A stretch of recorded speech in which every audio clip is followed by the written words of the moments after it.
This video is brought to you by Incogni. Hey there, before I get to the fun stuff today, I want to talk about something a little bit more serious and something I have personal experience with, and that's having your data stolen. The internet moves fast these days, and your data is going along with it. Your personal information is being sold and used by data brokers and whoever else might want to use it without your approval. This leads to spam, phone calls, and emails, and raises the chance of identity theft. What's more, nearly anyone can access that data online, including landlords, bosses, and even people who would want to use it for stalking and harassment. And data breaches continue to get more common every year. According to the annual data breach report by the Identity Theft Resource Center, data breaches increased 72% in 2023 alone compared to 2022. When I first started doing my undercover and investigative work, I had no idea just how much of my data was out there, and that left the door open for people to personally harass me and members of my family.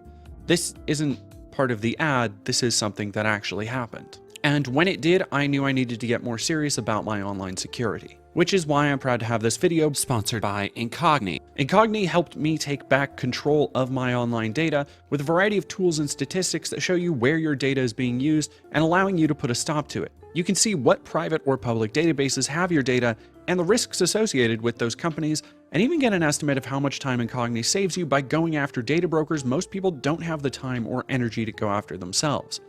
For example, I've saved an estimated 367 hours with Incogni. And Incogni allows you to tailor your data experience, letting you choose multiple phone numbers, addresses, and emails that you can get removed to help keep your data safe. To get started taking your data back, check out the link down below or go to incogni.com/deaddomain for 60% off an annual plan now by using the code DEADDOMAIN. Once more, that is code DEADDOMAIN at incogni.com/deaddomain to get 60% off an annual plan and start taking your data back from identity thieves and information brokers.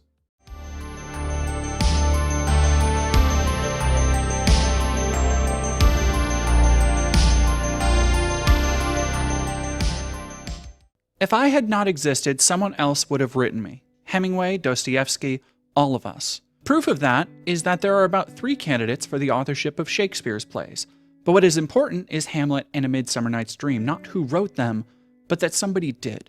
The artist is of no importance, only what he creates is important, since there is nothing new to be said. This quote from one of the more memorable interviews from the rarely interviewed American author William Faulkner is funny as shit when you have more context for it.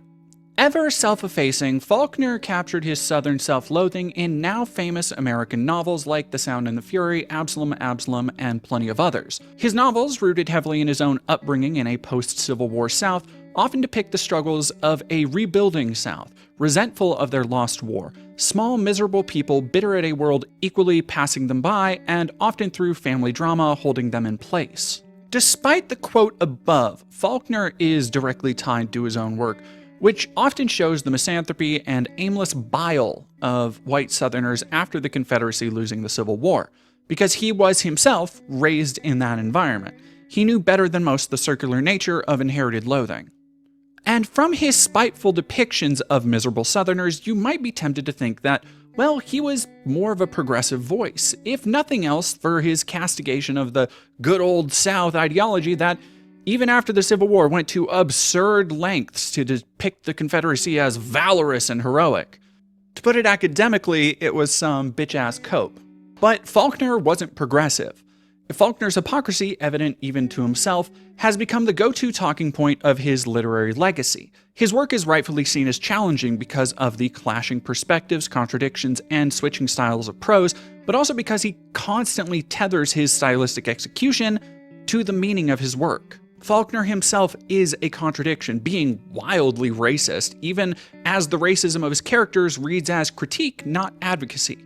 When characters are racist, which happens all the time in books like The Sound and the Fury, Faulkner writes almost as satire, these sad, small men, bitter at people just going about their lives, looking for petty reasons to judge others based on heritage and skin tone, even as they themselves are often taking part in any number of vices the Southerners of Faulkner will negatively ascribe as stereotypical of non-white people. Was his literary achievement and the racist attitudes he carried a result of intensely racist upbringing, holding on to the dead dreams of the South rising again? Doesn't matter in hindsight. Faulkner was a hypocrite, he was a racist, yet his art now stands as a scathing rebuke of the cycles of interpersonal and familial drama and turmoil that crafted miserable Southerners like those he knew and, to a lesser extent, himself. Southerners that perpetuated the myth of Confederate valor even as the South crumbled. His assertion that his art would have been made with or without his involvement may have been true in the same way you can think about the thought experiment of the 1,000 monkeys writing out eventually the works of Shakespeare. But in practice, nobody else did make Faulkner's art. And the art ascribed to him takes on an extra layer of meaning, of depth, because it was Faulkner who wrote with such viciousness the occasionally rambling accounts of depressed sharecroppers in the Reconstruction era. This video isn't going to be about death of the author, by the way. That's one video essay topic I solemnly swear never to cover, along with Onision and just making videos that explain creepypastas. But I do think that the intention of an author is important when judging art, but so is the context with which it is consumed, the time and place, and the way it's received. What I'm saying is, death of the author is usually the easy way out. Some talented Northerner might have eventually typed out great American novels in the cynical style of Faulkner 30 or 50 years after he did, but it wouldn't be nearly as fascinating to observe as art if the works didn't carry with them the burdens of Faulkner's own failings and his knowledge of them. You can't really separate an artist from his art if you want to better understand it. This video isn't about Faulkner, though. Hello, I just finished The Sound and the Fury for the first time. It was alright. But it sent me down a rabbit hole that helped me contextualize an entirely different and much more recent piece of art, Kanye West's latest song, Heil Hitler. Because in a vacuum, or if you believe the white nationalists on Twitter, you might think this new song from Kanye represents a grand shift or a transgressive or subversive mainstreaming of white supremacist attitudes. But we don't really live in a vacuum, and you can only really judge a piece of art if you take into account all the forces working upon it, the intent behind it, and what it achieves. Surely, eventually, like Faulkner speculated, or like Shakespeare's hypothetical monkeys, someone may have made a similar song with a similar message, but the reality is that Kanye West did, and that's the context we have to judge the work in. And Kanye West is a bad artist, as in, he's currently making art very poorly. Like, y'all, this shit sucks. I'll break down what, if anything, Kanye is actually saying with Heil Hitler, but for those who aren't terminally online or addicted to watching embarrassing public displays like I am, let's catch up on the context behind it.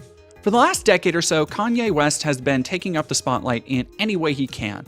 What began as a few eccentric crash outs, bizarre outbursts like saying slavery was a choice for black people, and eventually falling into open white supremacy has now resulted in his latest single, Heil Hitler, in which the infamous rapper sings N-word Heil Hitler. This is after selling a t-shirt with a swastika on it, being dropped from every major marketing and merchandising deal, and cozying up with some of the stupidest people to push alt-right rhetoric like Sneeko and Aiden Ross. Almost immediately after the song hit, streaming services and hosting platforms decided they didn't actually want to host a song that was spreading open Nazi rhetoric, thin though that rhetoric is. I'll get to that in a minute, because while I think there's a bit of hand-wringing about how this is pushing forward Nazi attitudes in the mainstream, I think once one understands just how poorly represented those attitudes are in the actual song, more people will just kind of shrug at Kanye's latest desperate grasp for attention. There's nothing here that hasn't been more effectively pushed by people with an actual understanding of Nazism into the mainstream. Yet this song being pushed off of platforms resulted in a bunch of Nazis and white supremacists claiming this as some kind of cultural victory, praising this song as a pushback against wokeness or DEI, or if they're being a bit more honest, they might just say whoever they're going to say in triple parentheses. But is it an actual victory? No. I'm not going to dance around the subject. I'm not going to do the whole video essayist thing. I'm just going to say no. And it's actually been equally parts funny and sad to see gremlins like Nick Fuentes praise it as such for a few reasons. First being the white supremacists praising this song reveal just how little they actually have any kind of coherent ideology versus how much they simply value the spectacle of something that triggers the libs. Despite the fact that I haven't seen many people triggered by this trying to start a moral panic or anything.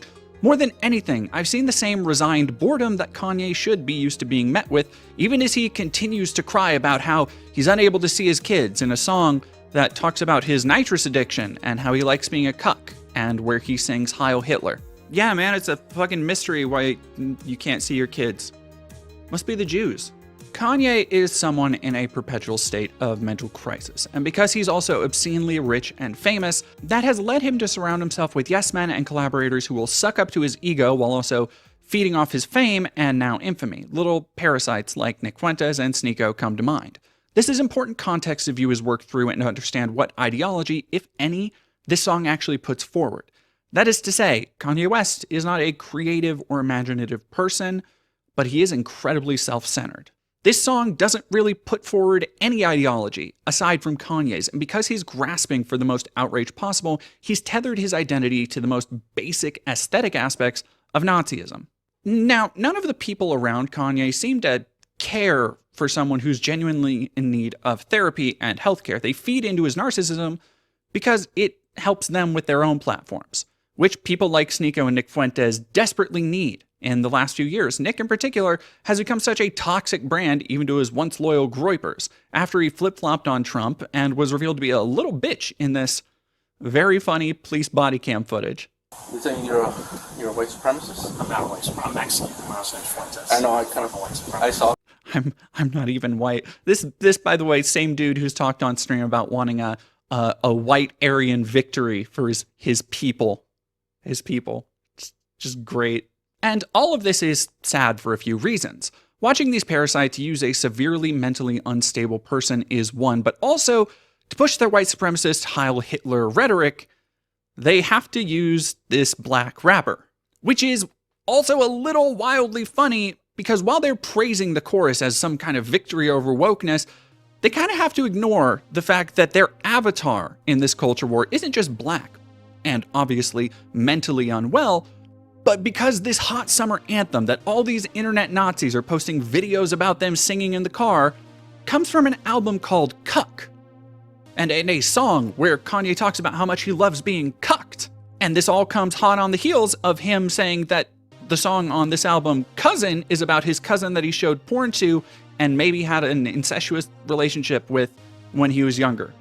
Now, if you followed the various strands of white supremacist talking points online over the last decade or so, almost all of this might seem at odds with what people like Nick Fuentes, Aiden Ross, Andrew Tate, Sneako, and all the other sub-room temperature IQ ding-dongs in that space have professed to be their beliefs, which they often base around a Western identity of whiteness, of advocating traditional gender roles and that men need to be masculine and in charge. So a black person pushing their message? Someone who was recently caught on camera admitting that he liked being a cuck as Sneako and Nick nodded on in agreement by any metric. From everything he said, if these people had any consistency in their beliefs, they would be calling Kanye a globalist degenerate. Yeah, people call us cucks and then cucks. I'll get cucked and shit just for like to switch it up, but For the rush, you know. yeah, it's like Kind of rush. like be on the outside of the door and shit. Car racing. Yeah. But like I already mentioned, these people kind of have to take whatever they can get, and it's not about actual policy, it's about triggering wokies. So this grand cultural victory they're proclaiming basically comes down to the fact that someone said Heil Hitler, while they have to ignore the vessel of that message being an emasculated non-white man that would have sent Hitler's meth-addled heart into convulsions. And by the way, I'm not trying to diss on anybody who has a cuck fetish, I'm more just repeating it to point out the fact that for all they claim to love masculinity, it sure seems like Sneako and Nick Fuentes don't have a problem nodding along with the cuck fetishism when it might get them something. This is their great victory, grasping at whatever straws they can, claiming literally anything they can, because even as Trump's right-wing agenda takes over the government, people are getting more and more fed up with these grifters and scumbags in social spaces. When they've built their entire brands, like Andrew Tate, around being transgressive and pissing people off by ostentatious displays of wealth and arrogance, the edge of bumping this song as some kind of FU to this imagined system they're fighting against kind of loses its edge. But also, notably, what system are you fighting back against? What system do they purport to rage against? As much as they want to piss everybody off, everyone is already kind of numb to this. Thanks in no part to the fact that now we just see rhetoric like this all the time on Twitter from anime Nazi girl avatars. Thanks, Elon. They all think they're doing something brave and shocking, but it's too easy to see how thin the sentiment is. It's boring. It's played out. As happens with every shocking cultural touchstone of the moment, people like Kanye and Nick Fuentes have nowhere else to continue going except to say the shocking thing that got them infamy louder and louder. This is like if Marilyn Manson and Eminem just made the same album for 20 years straight. And seeing this coming from a nearly 50-year-old man with the emotional depth of a 7th grader writing poetry after his first breakup, it rings as the antithesis to the artistic maturity a good artist would have at least attempted to reach for by now. Mostly because I honestly don't think Kanye can reach that level of maturity anymore. But aside from its shock value, it's also not effective propaganda, even if they want to try to claim it to be such. Putting aside for a moment the pure parody of it, like this feels like a cut bit from an early season of Curb Your Enthusiasm, where Larry would find himself to be new friends with a recording artist and then go into the studio one day while he's recording. And then later he'd go to Jeff, he'd say, he's a black Nazi. And Jeff would go, what do you mean? And Larry goes, his song, you know, the refrain, it says N-word Heil Hitler. And Jeff would say, hey, you can't say that. And Larry would say, I'm a Jew, I can say Heil Hitler. And Jeff would say, no, the other thing. And then Jeff would ask, does he know you're Jewish? And Larry would go, no. Oh, unless the doctor I told him to go see, he wanted a prescription for nitrous, and I told him to go see Dr. Rosenbaum. And then it would cut to this news footage, which was misdiagnosed by a, I'm not going to say what race, what people, doctor, and what hospital, and what media it went to. We know I can't say that. It was a Jewish doctor. But jokes aside, Kanye's latest song isn't effective propaganda, and indeed is poor art all around because it's just empty. And I don't mean in a performative, dadaist, or surreal way where the over-the-top strangeness or extremity is part of some satirical aspect, or deconstructing a larger idea. There's nothing to deconstruct. There's nothing to claim as intentionally obtuse or difficult to grapple with in terms of artistry. Though I do think Kanye, in his incredibly immature way of thinking, thinks he's making some kind of big artistic statement, even as he fails to do so. More than anything, Kanye's Nazi propaganda fails because it's from Kanye. Not because he's black or he's being taken advantage of by sycophants, though both of those things are contributing factors to why it's funny to see white race people egg him on, but solely because Kanye is not a trustworthy artist. I don't believe he believes anything he says, or at least understands what he's actually saying. I have no doubt, by the way, that Kanye is going to continue being, at least publicly, a Nazi. But at every turn, he's proven he doesn't really understand what that means. I don't think he understands what most things mean, except for the basic idea that if he says something loud enough and abrasive enough, it will get him more attention. Look, for example, at the now infamous Alex Jones interview he did, where Kanye simply says he loves Hitler ad nauseum, and grifter grand wizard Alex Jones needs to navigate the interview by attempting to downplay Kanye's sentiments, shifting his intention to saying, oh no, he just likes the outfits because he's into fashion. Even though these shoes are Kanye's single most notable contribution to the fashion world. That's what Yeezys look like? This is like the aftermath of a bionicle foot job. For me, this interview was a point where who Kanye is really clicked. From the cringe-inducing Net and Yoo-Hoo skit, where he played with a net and a bottle of Yoo-Hoo as a stand-in for Israel's Prime Minister Benjamin Netanyahu, to Nick Fuentes' proud beaming of the chaos he'd unleashed, to Alex Jones' slow realization that unlike most grifters he had on his guests, Ye wouldn't tone down his rhetoric, and eventually the entire embarrassing spectacle congealed into the revelation that Kanye has no idea what it actually means to be a Nazi. He has no idea the history behind Israel or who Netanyahu is. He's probably been drip-fed a steady stream of Nazi fun facts from Nick Fuentes, and is just repeating them in a goofy mask because it's going to get him more attention. His perception of the tangible reality the rest of us inhabit is so questionable that I wouldn't be surprised at this point if he thinks lizard people are real. And insulated by obscene amounts of money and manipulative people, he's been free to continue spiraling deeper and deeper into a perpetual breakdown with no social consequences or personal interventions, at least none that matter to him. And all of this is incredibly important context to consider when you look at the artistic aspects of his latest stunt. Let's actually look at the lyrics themselves, not all of them, just the ones that can loosely be credited with making up the verses.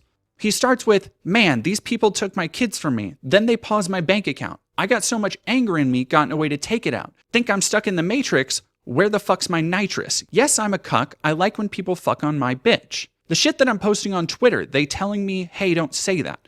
How N-words can't see me in public, I'm driving an off-road Maybach. With all the money and fame, I can't get my kids back. With all the money and fame, I still don't get to see my children. N-words see my Twitter, but they don't see how I be feeling. So I became a Nazi. Yeah, bitch, I'm the villain. So, very simple to start. There's nothing about the lyrics that can't be described as amateurish. The prose, the rhymes themselves, the flow is just honestly fucking embarrassing for any rap artist, let alone one who is ostensibly famous for being a rapper. But even in the content, you can see him jump from topic to topic, drawing connections where there really aren't none. Man, they took my kids from me. Then he credits those same people as pausing his bank account. Then you get some Andrew Tate level dipshit speak with references to being stuck in the Matrix, and the next line is about his addiction to nitrous. If you didn't know Kanye's story and heard this, you'd think it was either an elaborate character in a poorly written concept album or someone in deep crisis. There's no connective tissue between the personal, the conspiracy, and the drugs Kanye is abusing. Maybe it's an example of someone actually becoming their art in a meta way. It's certainly impossible to separate who Kanye is from this work of art, but that doesn't make it good and certainly not intentional. For example, if you were to go on Kanye's Twitter account recently, you can see the scattered, completely unrelated fixations he cycles through. There's a video of him delivering some kind of sermon, a post where he hopes his mother's proud of him, a post supporting Gaza, meanwhile saying his Nazi movement is non-violent. This, in and of itself, shows how little he knows about the history of a movement that killed 6 million people, but the full spectrum of these posts, often just short and capitalized statements sporadically thrown into the social media ether with seemingly very little consideration, illustrates an understanding of the world that is fractured at best and entirely insular at worst. Like I said, this isn't Nazi ideology so much as it's Kanye's ideology. The thing here, as in the song, is there is genuine pain in Kanye. I believe that much. I think that whatever depression he's been dealing with and unpacking the isolation from his kids, the loss of his mother, and now 2 wives, and then adding the pressure of being a major recording artist, it weighs on him as it would anyone. But at a certain point, you can't blame behavior on mental illness, especially when you're trying to use it to push so much evil. The most important aspect of the song isn't the chorus where people sing Heil Hitler, nor is it the entirely non sequitur standalone rhyme, she reaching down my pants, she got the world in her hands, that accompanies the repetitive refrain later in the song, just out of nowhere. It is in fact the very beginning, where he says, they don't know how I be feeling, so I became a Nazi. Yeah, I'm the villain. This is, aside from the Adolf Hitler speech clip played at the end of the video, the only real reference to Nazism in the actual song. The rest of it is complaining about what are essentially now the consequences of Kanye's own actions. He's continually pushing and prodding, and this song reveals why. He's basically Sephiroth posting on main. He is punching himself in the face with his choices, and then is yelling to everyone about how he's being beaten up by triple parentheses them as he continues punching himself, until he stops and he says, all right, just this once I'll show you my full power. You want me to be the bad guy? You got it. And then he's just back to punching himself in the face. It's fucking embarrassing behavior for an adult, let alone somebody almost 50. Even in the Hitler quote, which is essentially chosen, at least I'm assuming in Kanye's mind, to parallel his own struggles, to Kanye, this is probably why he's grown so attached to Hitler and Nazism and Nazi iconography, pushed by dorks like Fuentes into seeing them as some kind of tortured underdogs he can easily imprint on. But to the rest of the world, the song, Kanye, and even the Hitler quote are all easy to see through. They're self-serving declarations of a persecution complex that manifests in the edgiest shit a 50-year-old man can muster. Yet, Kanye's internal turmoil might still provide a rich backdrop to artistic expression. It might, if it wasn't being wielded by an unmedicated narcissist surrounded by weasels. Instead, the ultimate result of Kanye's crisis, at least so far, is Heil Hitler, a music video with terrible audio production despite looking expensive, and lyrics that are, I know this is titled Artistic Critique, so it's kind of an excuse to act like a liberal dickhead art critic, but there's no way to sugarcoat how vapid, plain, basic, amateurish, and self-indulgently stupid the actual words to this fucking song are. See, the song isn't subversive because it's not subverting anything. This is a rich man from an upper middle class background who desperately needs help and medication. From an artistic standpoint, you might be tempted to say, well, the idea of a black person shilling white supremacy is pretty edgy, except it's not. Black Israelites and plenty of other racial groups have had the black anti-Semitism beat on lock far before Kanye was ever making rhymes, and they actually had, like, ideology and beliefs. They're stupid fucking ideology and beliefs, but they didn't just believe in themselves, as Kanye does. Perhaps one of the funniest things about Cuck, and by extension this song, is that it apparently wasn't actually written by Kanye, but Dave Blunt's, according to Kanye himself. With how dogshit the lyrics are, I don't really get why anyone else would be needed. The dude isn't just bad at being a Nazi, he can't even write his own shit. I guess Cuck is kind of fitting. Yes, Dave Blunt's apparently wrote all of these wonderful lyrics, so I guess you can blame him for insulting your ears. Though I honestly have my doubts about how true this is, given how well these lyrics line up with Kanye's thought process and speaking style, unless Dave Blunt is also just an idiot narcissist, so who knows. But also because while Dave has said this album isn't anti-Semitic, Kanye has come out publicly saying that his new sound he's calling anti-Semitic, so who knows? Who gives a shit? The only way you could call Kanye's latest song subversive or say it represents a cultural victory is if you basically have to take any dub you can if you're a Nazi. And it's not surprising that so many Nazis are ready to jump on something so blatant, obvious, and empty. If you couldn't tell by how they latch onto and defend things like the satire of 40K or Starship Troopers, a guiding idea behind modern online right-wing movements is not being able to parse depth in art. It's actually kind of shocking how empty this song is, speaking of depth, for a song where a man is pleading to see his children. Even the imagery used in the lyrics, despite being written by Dave Blunt's, apparently, is insultingly basic. They took my kids. People on Twitter don't know how I'm feeling. This is an almost 50-year-old man singing lyrics that make him sound like a middle schooler on MySpace in 2008 crying about breaking up with his girlfriend. It's not just embarrassing as a narcissistic attention grab, it's embarrassing as a failure of basic artistic expression. This is apparently the deepest depths of Kanye being bared for the world to see, and these lyrics are getting their ass beat by a 32-year-old barista named Tyler who's taking night poetry classes at the local community college. No depth to speak of, even to Kanye's music video. The image of black men kitted out in animal skins might make you think that it's some kind of high commentary on racism or the ethnic origins of black Americans, or how racism is perpetuated in America, maybe cycles of violence, maybe it's all satirical. It's not. None of it. It's an empty provocation, likely meant to evoke the satirical minstrel imagery in Childish Gambino's This Is America video. Not only is there nothing new here, but it feels like trying to copy somebody else's homework. Kanye isn't trying to say anything about society with this song. He's bragging about being a cuck and doing nitrous and paying a bunch of people to say N-word Heil Hitler.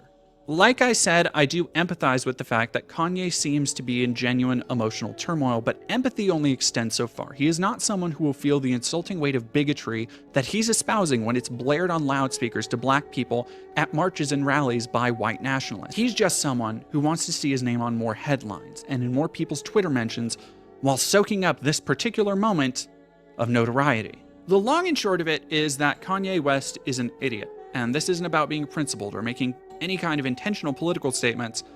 It's about a narcissist going to the ultimate extreme to make sure people are still talking about him.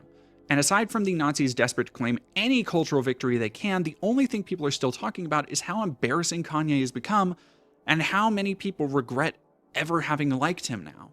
This alt-right shtick has been going on far too long to still be provocative or subversive or a victory of any kind. These messages and sentiments have wormed their way into the cultural moment far more effectively and insidiously on places like Twitter, thanks to Elon Musk, and through the proximity of noxious assholes like Stephen Miller, but proclaimed so loudly and hypocritically by people like Kanye, they're empty shock tactics being pushed by people who have no idea what the ideology they're supporting actually consists of.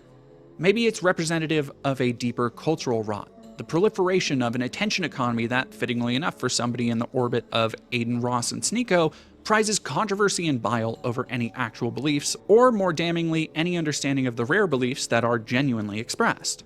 But like Faulkner can't be truly understood without digging into his personal history and attachments to the racism of the South and how that came through in his work, Kanye's latest in a long line of vapid displays of tired racism can't be properly observed without considering that Kanye West is, first and foremost, an idiot whose talents have been overshadowed by his personal manias and obsessions. And once you get past that, he's additionally an idiot who's being manipulated and taken advantage of for his platform. This, of course, doesn't absolve him of the fact that he is actually spreading anti-Semitism, conspiracy theories, and open praising meth-addled fat sacks like Adolf Hitler. He's providing racist fodder for people who don't even see him as human, but will latch themselves on to his public meltdowns because they want to will into existence the narrative that he's triggering people with tired epithets.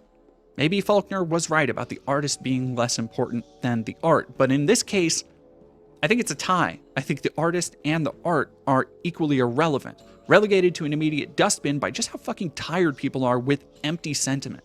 Maybe it's fitting that Kanye's radical turn comes on the tide of the same sterile cynicism we've grown tired of from content creators who seemingly grasp at anything they can or say anything for just another shred of attention. Maybe that's why I can't bring myself to actually care that much. I'm just so tired of idiots screaming anything for attention, believing in nothing, and having no redeeming value to their work. Whether this would have happened with or without Kanye is irrelevant. The world now has Kanye West's song, Heil Hitler, in its possession. And it's not offensive, it's not daring, it's not subversive, it's not fighting back against anything. It's just fucking embarrassing for everybody involved. And also, don't forget to go to incogni.com/deaddomain and use promo code DEADDOMAIN to get a great deal and start taking back your cybersecurity.